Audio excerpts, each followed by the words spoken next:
통다 통통. 화적대들은 한 줄로 길게 늘어서 그의 뒤를 따라갔다. 그 모양은 꼭 엄마를 따르는 새끼 오리들 같았다. 허생이 지나치게 당당하게 구는 것이 왠지 미심쩍었던 화적대들은 언제라도 도망칠 준비를 하려는 듯 엉덩이를 뒤로 쭉 빼고 걸어갔다. 허생은 강아지만한 자물쇠를 열고는 곶감 문을 좌우로 활짝 열면서 등불을 들어 비춰주었다.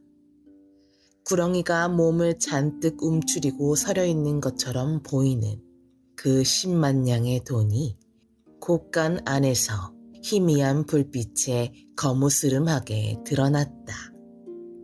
그것은 세상 사람들이 다 좋아하고 부러워하고 귀히 여기는 돈. 보배라기보다는 하도 더미가 크고 수요가 많아 차라리 무슨 괴물처럼 무섭기도 하고 지겹게까지 보이는 돈이었다. 화적대 두목은 둥덩산같이 많은 돈에 기가 질렸는지 잠시 멍하니 서 있었다. 그러나 곧 뒤를 돌아보며 부하들에게 명령을 내렸다. 들어가서 쉴 수 있는 양껏 치고 나오너라. 명령을 들은 부하들은 손에 들었던 식칼이며 몽둥이며 창을 다 내던지고는 한꺼번에 곶감 안으로 우르르 뛰어 들어갔다. 그 모양이 마치 사막을 헤매던 목마른 사람이 시원한 샘물을 발견한 것과 같았다. 20여 명쯤 되는 화적들은 저마다 큼직큼직한 전대를 열고 한 냥씩 엮어놓은 돈을 마구 집어넣었다. 그러느라고 서로 밀치고 비벼대고 짓거리고 나무라고 야단 법석이 났다. 그들은 많은 돈을 마음껏 가져가는 데만 정신이 팔려 옆에서 무슨 일이 일어난다 해도 모를 지경이었다. 이럴 때 만일 곶감 문을 닫아버리고 밖에서 자물쇠를 찰칵 잠가버리면 화적들은 그야말로 도관에 든 쥐일 테고 허생은 관원을 불러 그들을 몽땅 다 잡을 수도 있었을 것이다. 그러나 허생은 조용히 등불을 비춰주며 화적들이 돈을 지고 나오기만을 기다릴 따름이었다. 이윽고 화적들은 하나 둘씩 전대를 걸머쥐고 낑낑대며 곶감 밖으로 걸어 나오기 시작했다. 돈에 욕심이 난 화적들은 전대에 담아 걸머진 돈으로 만족하지 못하고 허리에도 돈꾸러미를 여러 냥씩 차고 있었다. 한 냥씩 묶어놓은 끈이 풀려 좌르르 쇳소리를 내며 쏟아지기도 하고 돈꾸러미에 눌려 일어서지도 못한 채 바닥에 주저앉아 낑낑거리는 사람도 있었다. 아무튼 화적들은 모두 한 짐씩을 지고 곶감 밖으로 나왔다. 그래도 곶감의 돈은 별로 줄어든 것 같지 않았다. 허생은 곶감 문을 닫고 자물쇠를 잠근 다음 마당에 질비하게 주저앉아 있는 화적대를 바라보았다. 은은한 달빛을 받아 화적들이 짊어진 돈꾸러미들이 반짝거리며 빛났다. 끈이 풀려 땅 위에 쏟아진 돈들은 바닷가 모래사장의 조개 껍데기처럼 아름다워 보였다. 곳간에서 마당까지는 겨우 20-30보에 불과하건만 욕심을 낸 나머지 돈을 너무 많이 지고 나온 화적들은 돈의 무게에 눌려 서 있지도 못하고 덜썩덜썩 주저앉아 있었다. 화적들은 돈 무게에 몸을 지탱하지 못할 뿐 아니라 돈의 정신 또한 팔려 저희들이 화적이라는 사실까지도 잊어버렸다. 마당에 내동댕이 쳐놓은 시칼이며 몽둥이, 창 등의 무기는 실상 돈보다도 더 소중하게 챙기고 목숨같이 조심하여 간수해야 할 것들이었다. 그러나 그들은 무기에는 전혀 신경조차 쓰지 않았다. 그런 그들이 어떻게 무사히 돈을 가져갈 수 있단 말인가. 딱한 생각이 들었던지 화적대의 두목도 우두커니 부하들을 바라보고 있을 뿐이었다. 그런 부하들을 거느린 자기 스스로가 부끄럽고 한심했을 것이다. 저렇게 어리석은 자들을 부하라고 데리고 다닌다는 것은 화적으로서도 면목이 서지 않는 일이었다. 화적 두목은 입맛을 다실 뿐 아무 말이 없었다. 잠시 후 허생이 침묵을 깨고 물었다. 모두 몇 명인가? 한 20명? 그렇다면 한 명 앞에 많이 졌어야 50냥. 더는 못 졌을 것이니 도합 1000냥이로구나. 겨우 돈 1000냥을 가져갈 거면서 10만 냥을 다 내놓으라고 큰 소리를 친 것이냐? 말이나 소를 몇 마리 끌고 왔으면 그래도 10,000냥쯤은 가지고 갈 수 있었을 터인데 무슨 요량이 그렇게 없고 담보는 또 왜 그렇게 작으냐? 그러고도 네가 두목이란 말이냐? 화적대의 두목은 고개를 떨구고 말없이 서 있다가 벼랑간 들고 있던 칼을 버리고 무릎을 꿇고 꿇어 앉았다. 큰 어른을 몰라 배웠습니다. 살려주십시오, 마마. 하고 빌었다. 허생은 피식 웃으며 말했다. 그 실없는 사람이로구만. 내가 화적의 우두머리라도 된단 말인가? 마마라니, 당치도 않네. 저 그럼 무엇라고 부를까요? 나는 한낱 선비에 불과하고 남들은 나를 허생이라고 부르니 그렇게 부르는 게 좋을 듯한데. 그럼 그대로 불러 올리겠습니다. 화적대의 두목은 마당에 있는 부하들을 돌아보며 이 앞으로 와서 꿇어 앉아라! 하고 명령을 내렸다. 화적들은 처음부터 허생의 점잖고도 침착한, 그러면서도 위험 있는 태도에 감탄한 나머지 존경하는 마음을 품게 되었다.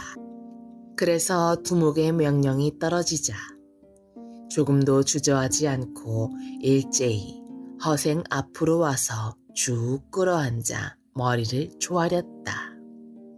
달빛 아래 반짝거리는 돈 위에 주저앉은 화적들이 허생 앞에 고개를 숙이고 엎드린 모습은 어쩐지 경건해 보이기까지 했다. 화적들의 존경의 마음은 밤 공기를 타고 파도쳐 서로의 가슴에서 가슴으로 전해졌다. 허생은 아무 말 없이 한참이나 화적의 무리를 내려다보고서 조용하고 담담한 목소리로 입을 열었다. 어째서 화적이 되었는지 그 연유나 한번 들어보세. 그러자 그중 늙구스레한 화적 하나가 고개를 들며 말했다. 본시야 저희들도 모두 양민입니다만 먹고 살기가 힘들어 어쩔 수 없이 화적이 되었습니다. 허생이 만일 나라의 형편과 민정을 짐작하지 못하는 사람이었다면 이 화적들의 말을 뻔한 핑계로 생각했을지도 모른다. 그러나 허생은 넓게 생각하고 깊이 아는 힘이 뛰어난 사람이었다. 당신은 조선 후기로 나라 형편과 백성들의 살림이 몹시 어려운 때였다. 조선 역사 500년을 생각해 볼 때 외적의 침입이 없던 때가 드물었고 내란 또한 끊임이 없었지만 그 정도가 가장 심했던 시기였기 때문이다.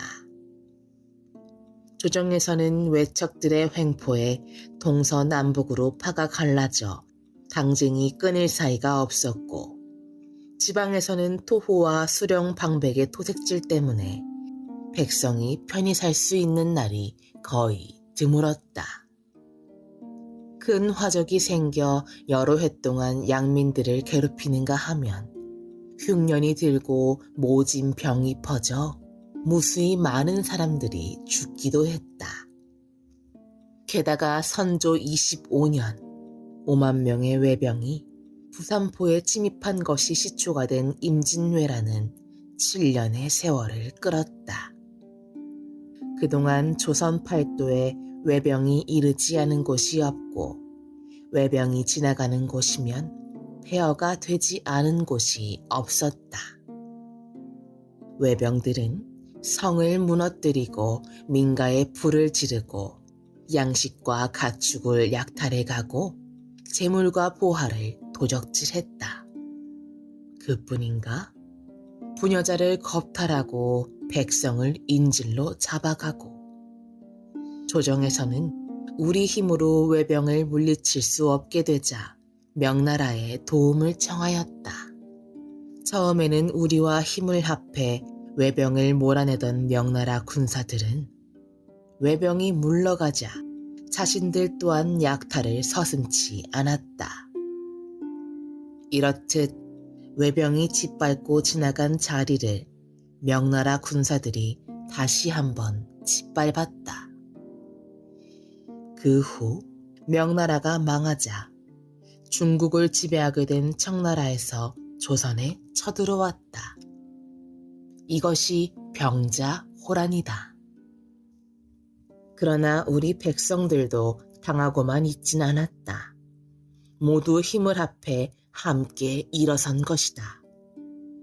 임진왜란이나 병자호란 같은 외적의 침입을 그 승리로 장식할 수 있었던 것은 자기의 목숨을 아까워하지 않고 용감하게 싸운 일반 백성들 덕분이었다. 이순신 장군은 거북선을 만들어 외나라의 수군을 전멸시켰다. 뒤이어 병자호란을 치른 조선은 마치 큰 병을 앓고 난 사람처럼 여기저기 그 흔적이 남았다. 장정들은 전쟁터에 나가 죽었고, 외병에게 사로잡혀서 외나라로 끌려간 사람도 적지 않았다. 집과 성곽은 다 무너져 버리고 논밭은 황폐해졌다. 망가진 땅을 갈고자 해도 말과 소가 없었다. 먹을 곡식도 입을 옷도 당연히 턱없이 부족했다. 이렇게 나라 전체가 큰 병을 앓고 있는데도 조정에서는 당파 싸움이 날로 심해졌다. 양반네들의 권력 다툼 속에서 백성들은 살기가 어려워졌다. 임진왜란이 끝난 이후 그 70여 년 동안 이렇듯 안팎으로 국난과 재앙이 끊이지 않았다. 하지만 위태위태한 생활 속에서도 백성들은 강한 생명력을 잃지 않았다. 그들은 전쟁의 흔적이 그대로 남아있는 땅을 갈고 그 위에 씨앗을 뿌리며 새로운 보금자리를 꾸몄다. 그렇게 애를 쓴 보람도 없이 외적들의 침입은 끊이지 않았고 2, 3년씩 흉년이 들기 예사였다. 백성들은 나날이 먹고 살기가 힘들어졌다. 어쩌다 풍년이 든다 해도 양반들이 소장료다 뭐다 해서 다 거두어 가버리고 화적들마저 날뛰는 통에 생활은 점점 더 힘들어졌다. 그것뿐인가? 불행은 때를 지어 온다고 몹쓸 병이 돌기 시작하여 여러 사람이 목숨을 잃었다. 가뜩이나 굶주린데다가 병마와 싸우자니 사람들은 속수무책으로 죽어갈 수밖에 없었다. 여기저기에서 곡성이 끊이지 않았고 눈물이 마를 날은 없었다. 떠돌아다니는 사람들이 늘어나자 화적과 거렁뱅이도 늘어났다. 가난과 배고픔 그리고 피냄새로 가득한 세상을 어떻게든 살아가자니 그 길밖에는 없었기 때문이리라. 배가 고파 화적이 되었다는 사람들에게 허생은 아무 말도 할 수 없었다. 한참 동안 물끄러미 그들을 바라보던 허생이 드디어 입을 열었다. 그렇다면 지금부터라도 살 집이 있고 붙일 땅이 있고 농사에서 거둔 것을 빼앗기지 않고 배불리 먹을 수만 있다면 도로 선량한 백성으로 돌아가겠는가? 그 말에 화적들은 마치 기다리기라도 했다는 듯이 동시에 대답했다. 그야 당연하지요. 당연히 돌아가고 말고요. 그럴 수만 있다면 얼마나 좋겠습니까? 우리 같은 놈들이 그런 세상을 볼 날이 있을까요? 화적들은 앞다투어 자기들의 생각을 다 털어놓았다. 그대의 생각은 어떤가? 허생은 화적 두목에게 물었다. 저라고 별 다르겠습니까? 저도 본래는 농군이었는데 살기가 힘들다 보니 여기까지 온 것뿐입니다. 그 처음에는 혼자 다녔지요. 그러다 배가 하나씩 둘씩 늘어가고 제가 힘께나 쓴다고 해서 그저 그것 때문에 두목 노릇을 하게 된 것입니다. 저도 다시 농군이 되는 게 소원입니다. 밝은 날을 피하여 한밤에 돌아다니면서 남의 재물을 빼앗고 본의 아니게 인명을 살상하고 언제 죽을지 모르는 목숨을 부지하며 살아가는 것에도 이제 신물이 납니다. 붙일 땅이 있고 살 집만 있다면 기꺼이 그렇게 살지요. 세상에 그보다 더한 호강이 어디에 있겠습니까? 두목의 진심 어린 말에 허생도 가슴이 뭉클해졌다. 화적들도 새로운 삶에 대한 희망과 감격 때문인지 물기 어린 그들의 눈망울은 달빛을 받아 더욱 아름답게 빛났다. 자세히 이야기를 듣고 보니 두목도 본바탕은 아주 선량한 일반 백성이었다. 그 선량한 사람이 다만 시절을 잘못 만나 나쁜 짓을 하고 있을 뿐이라는 것을 허생은 한눈에 알아볼 수 있었던 것이다. 화적의 말을 듣고 잠시 생각에 잠겼던 허생은 다시 여럿을 향하여 물었다. 모두들 이 두목과 생각이 같은가? 화적들의 대답 소리가 우렁찼다. 그렇다면 아까 이야기한 대로 살 집과 붙일 땅을 마련해 주겠네. 농사에서 거둔 것을 빼앗기지 않고 배불리 먹을 수 있고 양반 상놈의 구별이 없는 곳. 저 혼자만 편안히 앉아서 남을 부려먹으려 드는 사람이 없으며 항시 평화로운 그런 곳을 내 알려줄 테니 나를 따르겠는가? 그것은 놀라운 이야기였다. 늘 굶주리고 빼앗기며 살았던 사람들에게는 천국으로 들어가라는 말과 마찬가지였다. 우리 민족은 오랜 옛날부터 농사를 지어왔고 또 그것을 하늘에서 정해준 자신의 일로 알고 열심히 그 일을 해왔다.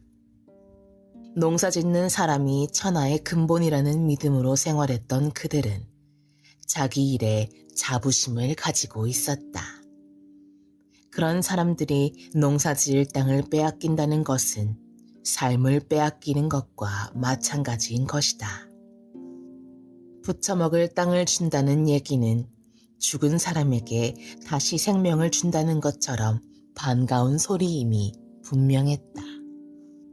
그래서 허생의 질문이 떨어지기가 무섭게 그들은 큰 소리로 자신 있게 대답할 수 있었는지도 모른다. 그런 별천지가 있다면 10번도 더 가지요. 하는 커다란 목소리에 잠시 생각에 잠겨있던 허생은 정신을 차렸다. 사람들이 와 하고 웃음을 터뜨렸다. 긴장된 분위기도 달빛을 따라 부드럽게 풀리고 한겨울 추위도 모두의 희망과 기대에 녹아 점차 수그러들었다. 허생은 사람들이 기뻐하는 모습을 보자 마음이 흐뭇해졌다. 모처럼 허생의 입가에도 미소가 환하게 번지기 시작했다. 노랑 수염 밑으로 단단하게 다물어져만 있던 그의 입술이 모처럼 아름다운 반달 모양의 윤곽을 보였다. 그렇다면 모두들 각자의 고향으로 돌아가 가족들을 거느리고 다음 달 보름날까지 충청도 강경장터로 모이거라. 호라비는 마누라를 얻어가지고 오고 총각은 장가를 들어 색시를 데리고 와야 한다. 허생의 목소리에서도 즐거움이 묻어났다. 푸른 물 위를 달리는 하얀 돛담배처럼 매끄럽게 쏟아져 나오긴 했지만 허생의 말소리는 감격 때문인지 조금 떨리고 있었다. 예 하는 대답 소리와 함께 킥킥 웃는 소리도 들렸다. 여기서 강경까지가 얼마나 되느냐고 옆 사람에게 묻는 사람도 있었다. 사람들은 잠시 웅성거렸다. 모두가 조용해지기를 기다려 허생은 다시 입을 열었다. 돈은 각기 필요한 만큼만 가지고 가시오. 10냥이 필요한 사람은 10냥, 20냥이 필요한 사람은 20냥, 100냥이 필요하면 100냥을 모두 가지고 가도 좋소. 그냥 지고 가기에 무거운 사람은 말을 사서 싣고 가도록 하시오. 허생의 말투는 어느새 하십시오, 하시오 하고 공대로 변했다. 또 여기 왔던 사람이 아니더라도 누구든지 오고 싶어 하는 사람이 있거든 많이 데리고 오시오. 저 화적도 상관이 없습니까? 한 사람이 불쑥 그렇게 묻자 몇몇 사람이 키득키득 웃음을 터뜨렸다. 서당에 옹기종기 모여 처음 글을 배우는 아이들처럼 다들 즐거운 기분이 되었다. 허생이 그 질문에 미처 대답하기도 전에 누군가 되받아쳤다.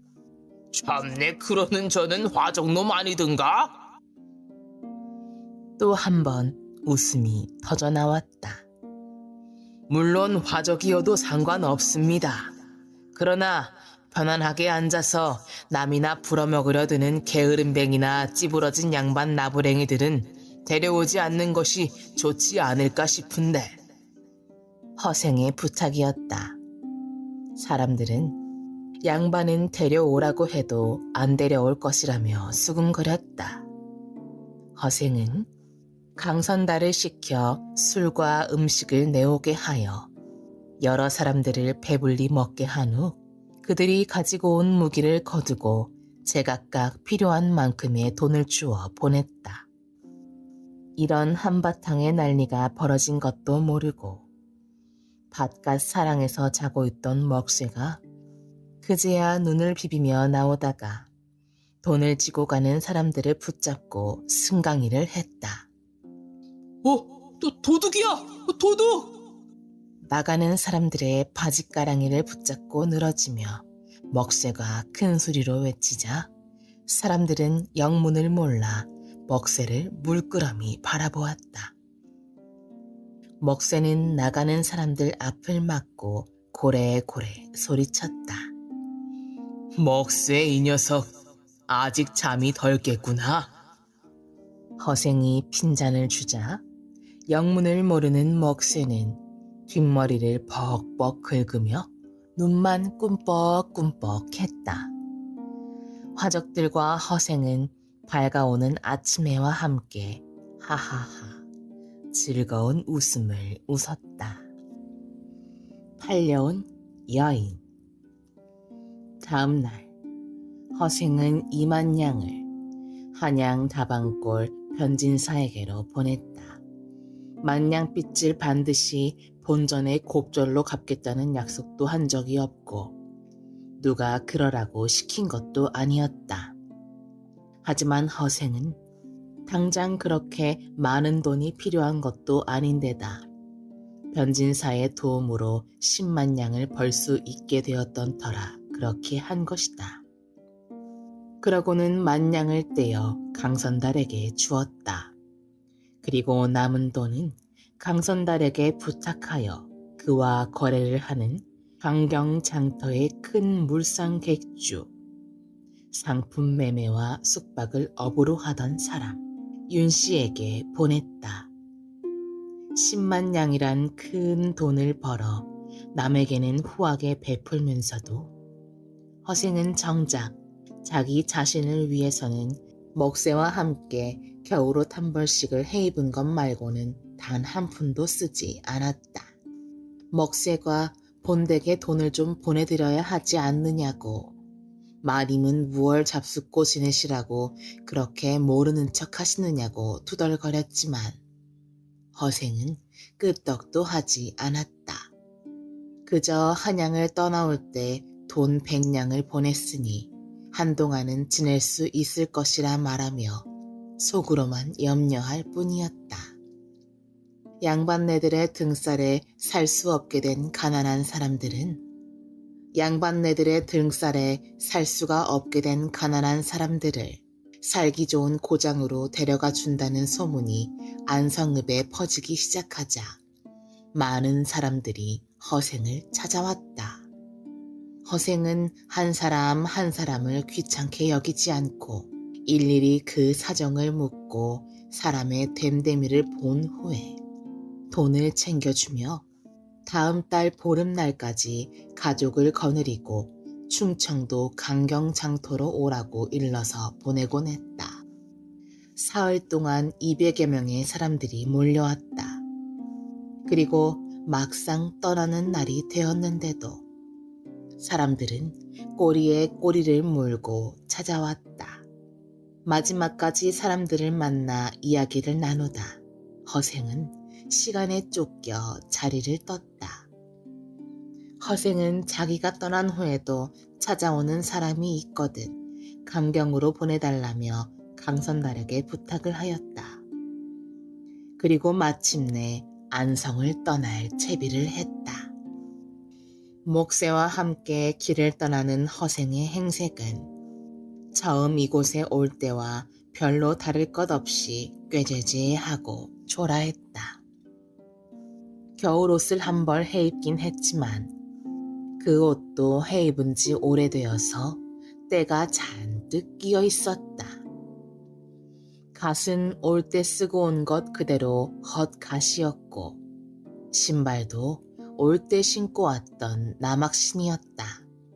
강선달은 한겨울에도 남학신을 신고 있는 허생이 안타까워 가죽신을 사다 주면서 신으라고 했지만 허생은 한사코 거절했다. 전 그런 것은 신을 줄도 모르고 신어 본 적도 없습니다. 허생은 단호한 목소리로 거절의 뜻을 밝혔다.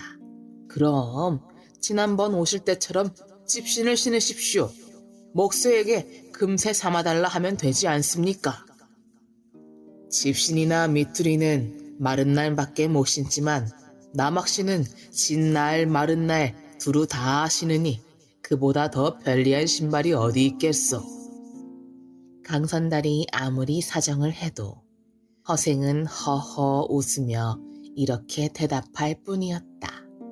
그도 틀린 말은 아니었지만 허생이 딸깍딸깍 남학신 소리를 내며 걸을 때마다 강선달은 못내 마음에 걸렸다. 그뿐인가?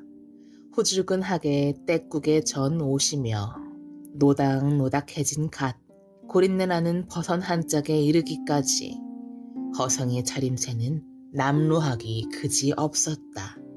어쨌거나 자신의 손님이고 게다가 이제는 큰 부자인데다 또 그 인품까지 존경할 만한 허생이 그렇게 허름한 모습을 하고 있다는 것이 강선달은 너무나 안타까웠다. 하지만 강선달의 이런 마음을 잘 알면서도 허생은 번번이 거절했다.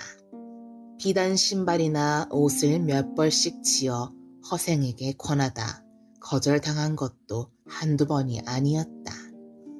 허생이 과분하다고 생각하면서도 즐기는 것은 오로지 술뿐이었다.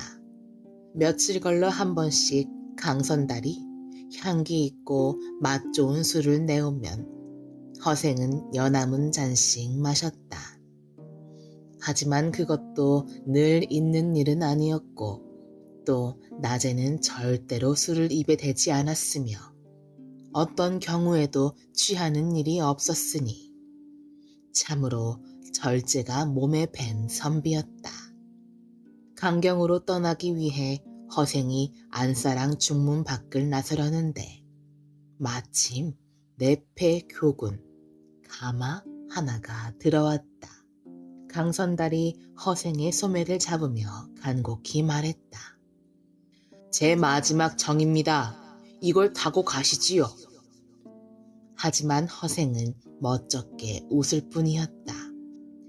성한 다리를 두고 어째서 그런 걸 타고 다닙니까? 무안해진 강선달이 서둘러 말했다. 저에게 그렇게 후하게 해주셨는데 저는 그것에 만분의 일도 보답하지 못했습니다. 강선달이 공손히 허리까지 숙이며 권했지만 허생은 겸손하게 그 뜻을 거절했다. 괜한 말씀을 하십니다 그려. 제가 만냥으로 10만냥을 번 것도 그거 따지고 보면 그게 다 선달님께서 일을 잘 해주신 덕택 아닙니까? 그런 은혜를 생각하면 돈 만냥 드린 것이 오히려 미흡한 데다 후하다 할 것이 무엇이 있겠습니까? 허생은 진심으로 고마워하며 말했다. 평소 사람의 마음가짐은 돈으로 살 수 없다고 생각하던 허생은 강선달의 마음 씀씀이에 늘 고마움을 느끼고 있었다. 하지만 강선달도 거기서 물러서지는 않았다. 기약 없이 헤어져야 하는 아쉬움과 허생에 대한 존경심 때문에 그는 허생이 조금이라도 더 편하게 강경까지 가기를 바라고 있었다. 아유, 안 됩니다. 자, 날도 차고 또 강경 장터까지 200리를 걸어가자면 아무래도 이틀은 걸어가셔야 할 것이니 좀 고생이겠습니까? 어서 오르십시오. 강선달은 허생의 옷자락을 잡아 끌었다. 하지만 허생은 꿈쩍도 하지 않았다. 강선달, 예. 하늘에서 인간에게 두 다리를 주신 것은 제가끔 제 발로 걸어다니라는 뜻에서 그러신 게 아니겠소. 그렇습니다마는 그러니 성한 두 다리를 가지고도 교군을 타고 다니는 것은 첫째, 하늘의 뜻을 거스르는 것입니다. 또 사람은 다 같은데 누구는 교군 위에 앉아서 편안히 가고 누구는 사람 무게, 교군 무게 해서 그 무거운 것을 메고 가고 그런 것은 공평하지 않습니다. 그것도 나이 많은 노인이나 병자, 먼 길을 걷기 어려운 여인이나 어린아이라면 모를까. 두 다리와 육신이 멀쩡한 나 같은 사람이 타고 간다는 게 그게 말이나 돼요? 강선달은 허생의 얼굴을 바라보았다. 단호한 어투에 걸맞게 단호한 표정이었다. 또 한 번 허생의 깊은 뜻을 헤아리지 못한 것이 쑥스러워 강선달은 말소리를 조금 낮추었다. 저 그럼 말을 타시는 건 어떨지요? 말은 급한 길을 갈 때나 타는 것이지 편안하자고 타서는 안 됩니다. 한가한 사람이 편안히 가고자 타는 그 말을 그동안 집에 두면 그만큼 일을 많이 할 것이니 결국 이익이 생기지 않겠습니까? 게다가 말을 타자면 반드시 마부가 있어야 하니 말을 타는 것도 사람을 타는 것과 다를 바 없습니다. 듣고 보니 맞는 말이었다. 한 가지 일에서도 국가의 경제를 생각하고 다른 사람이라 자기보다 신분이 낮은 사람을 소중히 여길 줄 아는 허생은 군자 가운데 군자였다. 결국 강선달은 자기 고집을 꺾을 수밖에 없었다. 그렇게 고든 성품을 가진 허생에게 몸 편히 가기를 권하는 것은 잘못이라는 생각이 들었기 때문이다. 강선달은 하는 수 없이 하인을 시켜 미투리를 가져오게 했다. 200리 길을 남학신을 신고 갈 수야 있겠습니까? 이거라도 신으시지요. 강선달은 자신이 직접 허리를 굽혀 미투리를 발 앞에 놓아주었다. 허생은 겸연쩍은 듯 낮게 껄껄 웃으면서 가다가 우리 먹새가 보기에 딱하면 덜맥이라도 삼아줄 텐데요. 하지만 이왕 내오셨으니 신고 가지요. 하고 미투리를 신었다. 그때였다. 머리와 매무새가 흐트러진 젊은 여자 하나가 허둥거리면서 달려들었다. 몹시 서두르는 기색이 역력했고 뭔가에 쫓기는 듯한 모습이었다. 여자는 허생을 대번에 알아보고 그 앞에 덜썩 주저앉으면서 애원하듯 매달렸다. 선비님, 저 좀 살려주십시오. 그런 좋은 세상이 있거든 저도 좀 데려가 주세요. 아니 무슨 일로 그러시오? 허생이 묻는 말에 여자는 손을 들어 먼 곳을 가리켰다. 저는 저 아래 술집에 있는 매어라는 사람입니다. 그런데 수양어미 등살에 살 수가 없어요. 수양어미가 어찌하기에? 허구한 날 손님 시중 안 든다고 때리고 꼬집고 밥도 굶기고 그래요. 부끄러움도 없이 그 여자는 치마를 훌렁 걷어올리고 다리를 보여주는데 정말이지 어디 한 군데 성한 곳 없이 피멍이 잔뜩 들어있었다. 허생은 무심결에 다리를 내려다보다가 고개를 돌리면서 물었다. 팔려왔소? 그 당시만 해도 먹을 것이 없어 딸을 파는 부모들이 종종 있었다. 먹고 살 길이 없으니 팔려올 수밖에요. 여자는 훌쩍이며 말했다. 제법 예쁜 얼굴이었지만 그동안 고생을 해서 그런지 어딘지 모르게 그늘진 구석이 있었다. 얼마에 팔려왔소? 5년을 기한으로 70냥에 팔려왔습니다. 그래, 팔려온 지는 몇 해나 되었소? 17에 팔려와서 올해에 22입니다. 기한은 지났지만 그동안 또 빚을 져서. 여자의 말소리는 점점 더 기어 들어갔다. 슬픔이 북받쳐 오르는지 목소리도 젖어가는 느낌이었다. 얼마나 빚을 지었소? 100냥이 넘는다고 합니다. 허생은 대수롭지 않다는 듯이 말했다. 그 돈만 갚아주면 마저 나올 수가 있겠구려. 예. 허생은 멍하니 보고 서 있던 강선달에게 말했다. 이 여인의 사정이 딱하니 제가 떠난 후에 저 아래 술집에 100냥을 갚아주십시오. 강선달은 조용히 고개를 끄덕였다. 가난하고 힘겹게 사는 사람들을 보살피려는 허생의 마음에 강선달도 감동을 받은 것이었다. 그런데 자기 할 바를 다 했다는 듯 허생이 발길을 돌리려 막 문을 나서려 할 때였다. 여자가 다시 허생의 앞을 가로막았다. 이왕 도와주시는 김에 저도 그 좋은 세상으로 함께 데려가 주십시오. 투정 부리는 듯한 말투였지만 목소리에서는 절박한 마음이 잔뜩 묻어났다. 부모님한테 가보구려.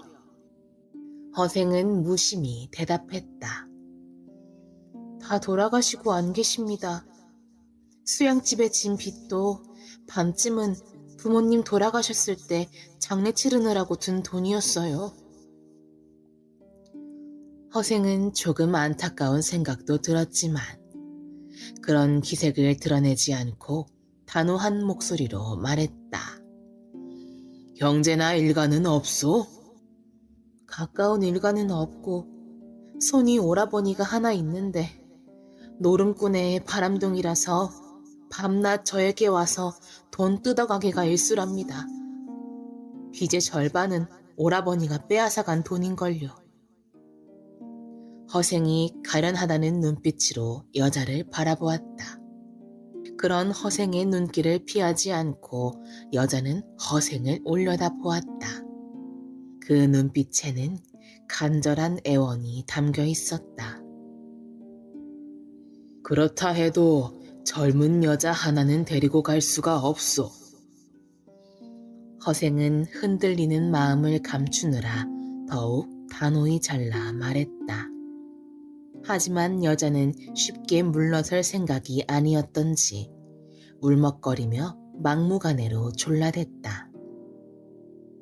이 천지에 갈 데라고는 오라버니 집뿐인데. 여자는 잠시 말을 멈추었다. 사흘도 안 되어서 또 저를 팔아먹고 말 겁니다. 허생은 여자의 애절한 눈빛을 외면하며 대답했다. 그러면 호랍이라도 만나 살림을 차리고 사시오. 싫습니다. 남자는 이제 다 싫습니다. 허허, 이런 딱한 노릇이 있나. 데려가 주세요. 데려가만 주시면 종살이라도 하겠습니다. 나는 종이 필요 없는 사람이요. 그럼 저기 저 시커먼 사람은 누구예요? 우리 먹새 말이요. 내 일을 거들어주는 사람이요. 여자는 포기한 듯 고개를 떨구었다. 그러나 잠시 후 다시 허생을 졸라댔다. 사람을 살려놓고 도로 죽이는 법이 어디 있습니까? 데려가 주십시오. 네? 종이 싫으시다면 저도 일 거들어드리는 사람이라도 되면 그만 아닙니까? 도저히 그냥 물러설 것 같지 않은 태도였다. 허생은 귀찮은 일에 말려든 것 같아서 조금 짜증이 났다. 어째 이런 일이. 아니 데려가시더라도 어떻게든 뒤따라가고 말 겁니다. 한참 동안 그런 실랑이가 벌어졌다. 주변 사람들도 귀찮았는지 그냥 데리고 가라고 허생에게 권하기 시작했다. 그럼 한 가지 약조를 해두어야겠다. 가서 술집에서 하던 버릇대로 하는 일이 있으면 당장 내쫓을 테니 그리 알렸다. 약속하지요. 그건 그리 어려운 일도 아닌데요, 뭐. 그리고 젊은 여자가 혼자 한평생을 지낼 수는 없으니 마땅한 자리가 있으면 남편을 얻고. 허생이 동생에게 하듯 걱정스러운 투로 말했다. 그건 그때 가봐야지요. 어허, 당연히 혼인은 해야지. 허생이 친동기처럼 엄하게 또 다정하게 말을 하자 여자는 살며시 미소를 띄었다.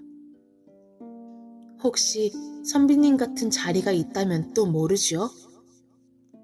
여자의 얼굴에 꽃처럼 붉은기가 확 올랐다가 사라졌다. 허생도 얼굴이 뜨거워져서 잠시 고개를 들렸다. 제가 인물은 보잘것없어도 17살까지 얌전한 어머니 밑에서 배워 바느질 솜씨는 제법이랍니다. 선비님 옷도 잘 꿰매드리고 식사도 맛있게 지어드릴게요. 보통 내기가 아닌 여자와의 입씨름이 돈 10만 냥을 벌어들이는 일보다 더 힘이 드는지 허생은 진땀을 빼며 당황해하는 기색이 역력했다. 그래서 받자던 다짐은 제대로 받지도 못하고 그냥 함께 길을 떠나고 말았다.